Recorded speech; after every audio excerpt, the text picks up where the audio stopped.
The press conference for UFC 311 just happened a couple hours ago.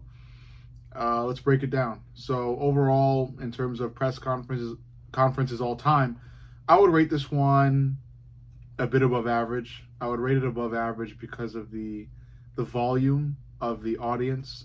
The people in the crowd were extremely loud, and it was fun to hear. And it was fun to also see the reactions of the fighters to how loud the crowd was. Um, it was just really fun, and it's really nice to see that, especially in comparison to the COVID days and how fights had to be orchestrated through those and other press conferences where the audience wasn't really as into it. You could really tell this audience was extremely into what was going on, especially with their initial reactions to each fighter answering their first question. So yeah, I think it's ranked above average, especially due to the involvement of the crowd. So besides that, um, it's pretty good. Not a lot of tension between the opponents or the fighters that are fighting, but still a lot was said.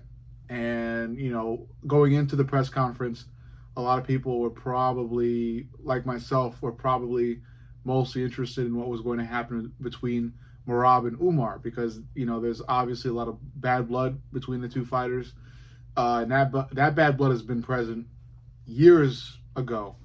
So you'd think that they would finally come to the stage and be really, really entertaining with their responses, going at each other, and they really did. It wasn't boring. They weren't silent. Umar had a couple of digs at Merab. Merab said the usual shit he said about Umar, or he's been saying about Umar. Something of note that Umar said was that I think it was something that he said before, which was that he feels like he's more Georgian than Merab. And then he asked Merab about why he's so involved in the USA rather than his own country, which is Georgia. And Merab had this really long-winded answer in broken English that just it kind of went on for a very long time. It was quite awkward to watch, but still, he made a valiant effort at responding and continuing to be entertaining. A lot of the fans loved Merab. There was a lot of screams of support for Merab in comparison to Umar. But in terms of like who was the MVP of this press conference or who was the most outgoing and influential, if you will, I'd have to say it's Umar. I think Money Moicano also did really great at the press conference. He never wastes a second of saying something political. He came out with some political remarks towards the government of LA in response to the wildfires that have been happening. So Money Moicano always takes always takes advantage of a moment where he can say something political or controversial, and you gotta love him for it. And he did. He also came on the stage and threw a wad of money before he even got to the main table. So that was fun to watch. He's a fun guy. He knows how to entertain. He knows how to fight too, because the way he handled Benoit Saint Denis was amazing.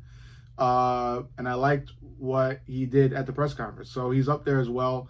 I definitely say Moicano was second, and I'm sure a lot of people would say he was the MVP of the night. But I think Umar still was.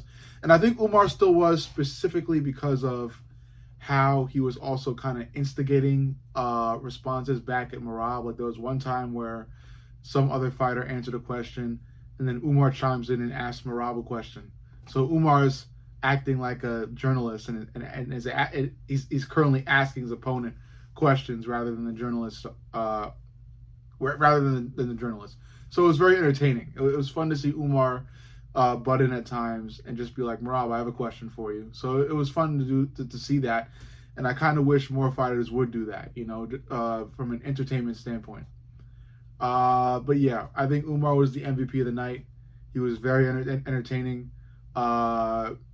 He had some really good digs at Merab. Didn't really show fear.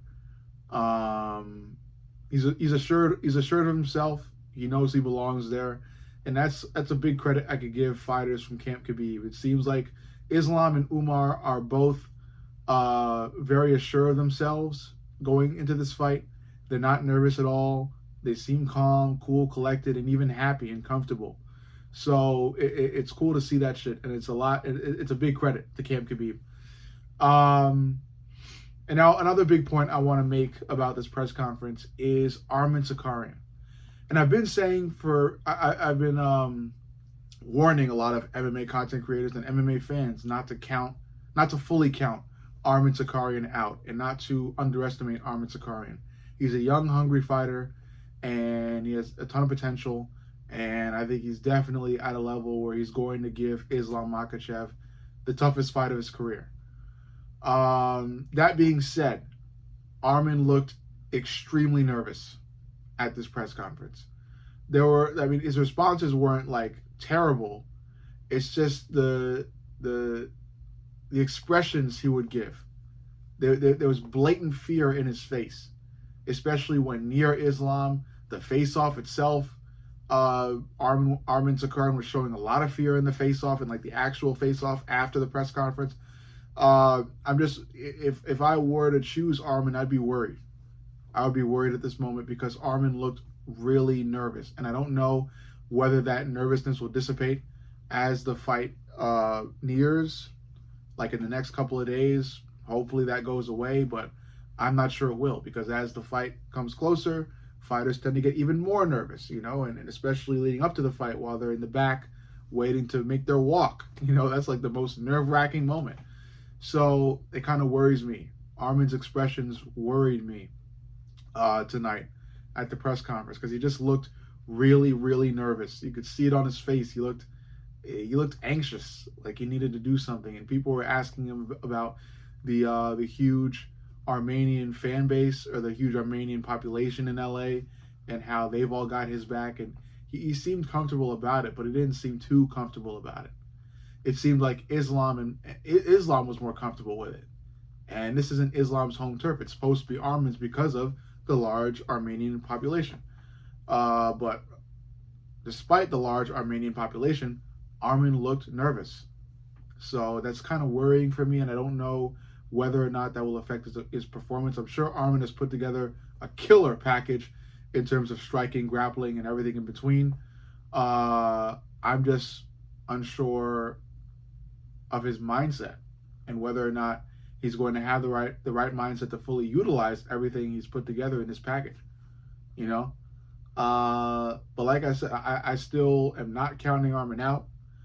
I stand by my statement that I think this is going to be Islam Makhachev's hardest fight ever in his career, because I think Arman Sakarian is going to be like right behind him with every single thing happening in the fight. It's going to be neck and neck down to the wire to a judge's decision, in which I think Islam will still win. But still, Arman is coming to play.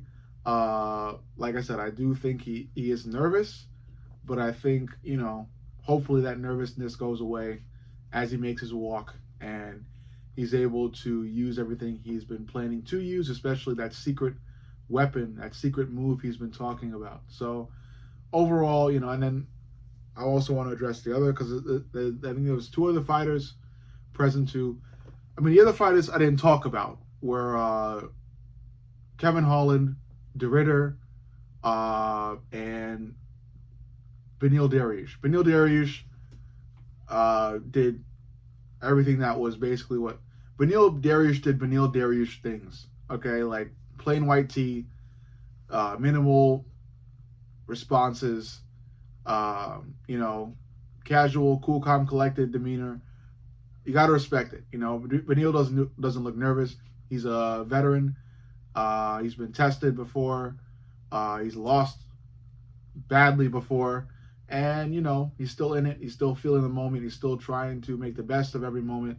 And like I said, he looked cool. He looked okay. And he did Beneil Dariush things. That's Beneil for you. And then you had Kevin Holland and De Ridder. De Ridder, he looks happy to be there, and you can't blame him. You can only commend that. He came. He's happy about the crowd. He was talking about how wild Americans are, and he loved the reactions of the crowd and how loud the crowd was at the press conference. So you got to love it. Kevin Holland, looked a little uncomfortable, but it still looked like he was where he feels he belongs. I stand by my statement about how he is getting to be even more lazy. And I still have De Ridder finding some way to submit Kevin Holland probably earlier in the fight, especially given how Kevin Holland completely fucked up his fight against Roman Dolidze. So yeah. But overall, I think I covered all the fights. Yeah, I covered all the fights that were all the fighters that showed up for the press conference. Overall, like I said, just above average, and that's largely because of the volume of the fan base, the volume of the audience at the press conference. Despite the volume, Umar, I think, did the most at the press conference. I think he's the press conference MVP for UFC 311. I think Renato Moicano, Manny Moicano, is a close second. I'm sure a lot of people would have Moicano as the first, given how funny he is and how controversial he can get, and how he's always making political statements, and the money wad throw he did at the beginning. And overall, like I said, just above average. Still a highly anticipated fight. I'm extremely excited because of the co-main and main event especially, and how competitive those are going to get between Umar and Merab and Islam and Arman. I think both fights will go down to the wire, to a judge's decision that will maybe be controversial, but maybe not. It might be just a unanimous decision to the fighter that's been a step ahead throughout the entire fight. And I think the two fighters that will be a step ahead throughout their entire fights, or their entire respective fights, is Merab Dvalishvili and Islam Makhachev. I think both of them will outclass the other just by a bit. Not like a total domination outclassing, but just a smidge better than their opponent. So I think both fighters will win via unanimous or split decision, but they'll both win by a decision in which they, fought a step ahead of their opponent, Merab and Islam. The other fights I'll cover tomorrow in one big breakdown of the entire card of UFC 311 from the early prelims to the main event. I'll cover all of it tomorrow and post a huge video on that. But for now, I just wanted to post my initial reaction to the press conference of UFC 311, which was above average. But overall, you let me know what you think. Make sure you like, comment, and subscribe. But most importantly, subscribe. I love you guys, and I'll see y'all in the next.